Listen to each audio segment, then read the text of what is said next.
Cockroach जनता party के द्वारा एक प्रोटेस्ट कॉल दिया गया दिल्ली के जंतर मंतर पर। तकरीबन 20-25 दिनों का आमरण उपवास रहा और उसके बाद 20 तारीख का उनका जो संसद मार्च के घेराव का कार्यक्रम था। इस बीच सीजेपी के आंदोलन के दौरान कुछ अशिष्ट असभ्य कहे जाने वाले विद्यार्थियों के नाम से देश के प्रधानमंत्री, उनकी माताजी, गृह मंत्री और सर्वोच्च अदालत के न्यायाधीश और अन्य वरिष्ठ व्यक्तियों को अभद्र और अश्लील भाषा में अशिष्ट रूप से गालियां दी गई। और जब इस पर राज्य सरकार के द्वारा प्रशासन के माध्यम से एफआईआर लॉन्च किए गए, जिसमें नोएडा में रुचिका नाम की एक लड़की के ऊपर भी एफआईआर हुआ। और इस विषय पर जब कॉकरोच जनता पार्टी के राष्ट्रीय प्रवक्ता सौरभ दास जी से पूछा गया तो मीडिया के समक्ष वो बयान देते हैं कि इस देश में गाली देना, अपशब्द कहना कब से क्राइम हो गया। जहां तक मेरी जानकारी में है, बीएनएस की धारा 296, 352 और आईटी एक्ट 67 के तहत किसी को भी अपशब्द कहना यह दंडनीय अपराध है। लेकिन सीजेपी इस समय एक देश में सबसे बड़ा चर्चित आंदोलन हुआ है और सरकार उनकी बातों को प्रमुखता से मानती है। जहां तक मेरी जानकारी में आया है और माननीय प्रधानमंत्री जी ने सार्वजनिक रूप से एक संवेदनशील प्रधानमंत्री होने का परिचय देते हुए इन अशिष्ट बच्चों को भी उन्होंने माफ किया। मैं सीजेपी के प्रवक्ता को एक निवेदन करना चाहता हूं। 2017 में 5700 से ज़्यादा केस SC ST एक्ट के वायलेंस पे हुआ है। 2022 में 67,000 से ज़्यादा केस और 2023 में 70,000 से ज़्यादा केस दर्ज किए गए, जिसमें 60 से 65% ऐसे केस दर्ज हुए हैं कि जिनमें मात्र जाति सूचक शब्दों का उपयोग करने का आरोप लगा हुआ है। लाखों की संख्या में परिवार बर्बाद हुए हैं। अगर कहें एक परिवार में 5-7 लोग होते हैं तो 3 लाख से ज़्यादा केस हुए, तो 15 लाख तो यही हुए। और इसमें सैकड़ों ऐसे लोग भी हैं कि जिनके ऊपर जब SC ST एक्ट लगा है तो पूरा परिवार व्यथित हुआ, सदमे में आया और ऐसी स्थिति भी आई कि परिवार के कई लोगों ने आत्महत्या भी कर ली और कई लोगों की मृत्यु भी हुई। और इसी प्रशासन के प्रताड़ना के कारण कोर्टों ने अपने ही परिवार के व्यक्तियों के दाह संस्कार के लिए भी उनको अनुमति नहीं दी।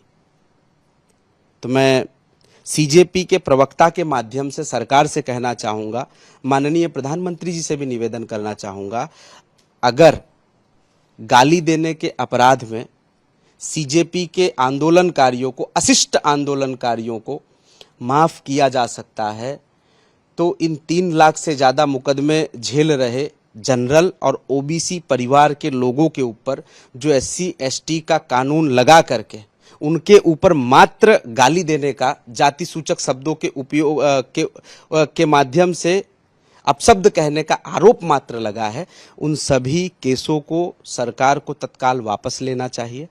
सरकार को सार्वजनिक रूप से माफ़ी भी मांगनी चाहिए।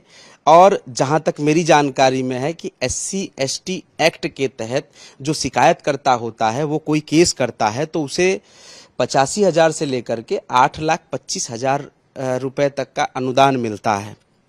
तो जब 65% से ज़्यादा केस फर्जी हुए हैं, फेक हुए हैं इस अपशब्द के उपयोग के कारण, तो उन केसों को वापस लेती है सरकार। तो इनको दिया गया जो मुआवजा है वह भी सरकार इनसे ब्याज के साथ वसूले और लोकसभा के सत्र में चर्चा करे कि क्यों न इन कानूनों को हटाया जाए कि इसका दुरुपयोग हो रहा है। क्योंकि जहाँ तक हमारा मानना है, एक देश, एक विधान, एक संविधान है और आंदोलन भारत में हमेशा होते रहे हैं, लेकिन एक सभ्यता के साथ रहे हैं, संस्कारों के साथ रहे हैं, नियम और शुचिता के साथ रहे हैं। ऐसा आंदोलन नहीं हुआ कभी कि किसी देश के वरिष्ठ व्यक्तियों को संबोधित करके और उनको असभ्य भाषा में गालियां दी जाएं। आंदोलन करना सबका अधिकार है, वह अपनी मांगों को रखे और सरकार का कार्य है कि उनकी मांगों को सुने और उस पर विचार करे और जो कदम उठाने हैं उठाए जाएं।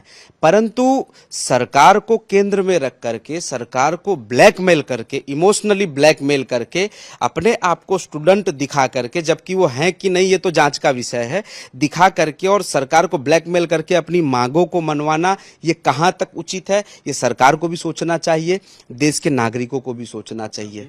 जो आपने जो शिकायत की है वो किसको की है? लेटर लिखा है, कोई जवाब आया है? हमने जो अपनी शिकायत लिखी है वो लोकसभा के संयुक्त सचिव को लिखी है और लिखी भी इसलिए है कि संसद का जब सत्र चालू हो, उस सत्र में इस विषय को प्रमुखता से रखा जाए और इस पर सार्वजनिक रूप से चर्चा की जाए। अगर एक पक्ष को माफी दी जा रही है तो दूसरे पक्ष को भी माफी मिलनी चाहिए, क्योंकि संविधान सबके लिए बराबर है, सबका अधिकार है उस पर। एक को माफी मिले और दूसरा 10 वर्ष तक जेल में जा करके चक्की पीसता रहे, एक को मलाई खाने को मिले और दूसरे के घर में लोग आत्महत्या करते रहें, ऐसा नियम, ऐसे कानून तो हम कदापि नहीं मान सकते। तो इस पत्र के माध्यम से हमने सरकार से मांग की है कि इस विषय पर सार्वजनिक रूप से चर्चा हो और इसका क्या निर्णय आता है उसको सार्वजनिक किया जाए। कॉकरोच जनता पार्टी के द्वारा एक प्रोटेस्ट कॉल दिया गया दिल्ली के जंतर मंतर पर। तकरीबन 20-25 दिनों का आमरण उपवास रहा और उसके बाद 20 तारीख का उनका जो संसद मार्च के घेराव का कार्यक्रम था। इस बीच सीजेपी के आंदोलन के दौरान कुछ अशिष्ट, असभ्य कहे जाने वाले विद्यार्थियों के नाम से देश के प्रधानमंत्री, उनकी माताजी, गृह मंत्री और सर्वोच्च अदालत के न्यायाधीश और अन्य वरिष्ठ व्यक्तियों को अभद्र और अश्लील भाषा में अशिष्ट रूप से गालियां दी गई।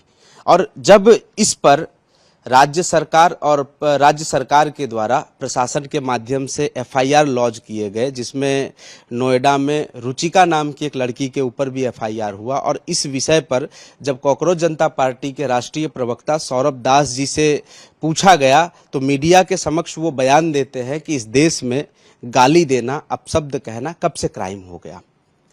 जहां तक मेरी जानकारी में है, बीएनएस की धारा 296, 352 और आईटी एक्ट 67 के तहत किसी को भी अपशब्द कहना यह दंडनीय अपराध है। लेकिन सीजेपी इस समय एक देश में सबसे बड़ा चर्चित आंदोलन हुआ है और सरकार उनकी बातों को प्रमुखता से मानती है। जहां तक मेरी जानकारी में आया है और माननीय प्रधानमंत्री जी ने सार्वजनिक रूप से एक संवेदनशील प्रधानमंत्री होने का परिचय देते हुए इन अशिष्ट बच्चों को भी उन्होंने माफ किया। मैं सीजेपी के प्रवक्ता को एक निवेदन करना चाहता हूं। 2017 में 5700 से ज्यादा केस SC/ST एक्ट के वायलेंस पे हुआ है। 2022 में 67,000 से ज्यादा केस और 2023 में 70,000 से ज्यादा केस दर्ज किए गए, जिसमें 60 से 65% ऐसे केस दर्ज हुए हैं कि जिनमें मात्र जाति सूचक शब्दों का उपयोग करने का आरोप लगा हुआ है।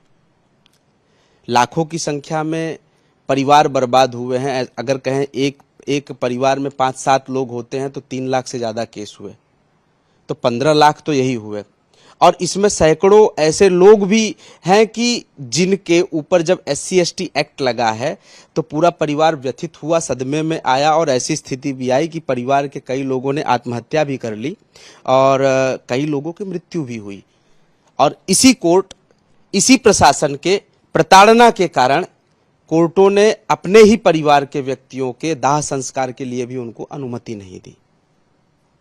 तो मैं सीजेपी के प्रवक्ता के माध्यम से सरकार से कहना चाहूंगा, माननीय प्रधानमंत्री जी से भी निवेदन करना चाहूंगा, अगर गाली देने के अपराध में सीजेपी के आंदोलनकारियों को, अशिष्ट आंदोलनकारियों को माफ किया जा सकता है तो इन 3 लाख से ज्यादा मुकदमे झेल रहे जनरल और ओबीसी परिवार के लोगों के ऊपर जो SC/ST का कानून लगा करके उनके ऊपर मात्र गाली देने का, जाति सूचक शब्दों के उपयोग के माध्यम से अपशब्द कहने का आरोप मात्र लगा है, उन सभी केसों को सरकार को तत्काल वापस लेना चाहिए। सरकार को सार्वजनिक रूप से माफ़ी भी मांगनी चाहिए और जहां तक मेरी जानकारी में है कि SC/ST एक्ट के तहत जो शिकायतकर्ता होता है वो कोई केस करता है तो उसे 85,000 से लेकर के 8,25,000 रुपए तक का अनुदान मिलता है।